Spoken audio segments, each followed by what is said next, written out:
প্রধানমন্ত্রীকে ব্যক্তিগতভাবে আমি খুব পছন্দ করি। রাষ্ট্রপতিকে আমরা অনেকাংশে পছন্দ করতেছি না। যে আগামী বাংলাদেশ করতে ওনারা রাষ্ট্রপতিকে বাদ দিয়েই আসলে চিন্তাভাবনা করবেন। পরিবারের সাথে আগে ঈদ করতাম, কিন্তু ঢাকায় দেখা যায় যে কিছু প্রতিবন্ধকতা থাকে। মসজিদে ঈদ হয় বা অন্যান্য সবখানে আয়োজনগুলো হয়, তো ঈদগাহ কিন্তু ঢাকায় আমাদের অনেক কম। তো সেই জায়গা থেকে আমরা চেষ্টা করি যে সবসময় যে একটু আলাদাভাবে ঈদটা পালন করার জন্য। তো সেই জায়গা থেকে আসলে একটু বৃষ্টি হলেও কিন্তু আমাদের খারাপ লাগছে না, এই জন্য ঈদগাহে আসা।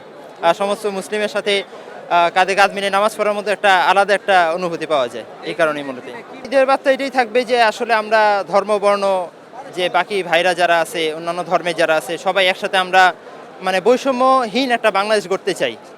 আর আমরা আগামী গত যে বাংলাদেশ ছিল এরকম বাংলাদেশ আমরা চাই না।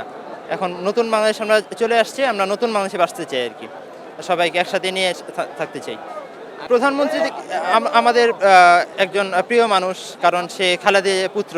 তো সেই জায়গা থেকে আমাদের প্রধানমন্ত্রীকে ব্যক্তিগতভাবে আমি খুব পছন্দ করি। কিন্তু রাষ্ট্রপতি নিয়ে একটু সমস্যা থাকলেও যেহেতু সবারই এটা একটা সমস্যা আছে, যেহেতু উনি স্বৈরাচারের দোষর ছিল, তো সেই জায়গা থেকে রাষ্ট্রপতিকে আমরা অনেকাংশে পছন্দ করতেছি না।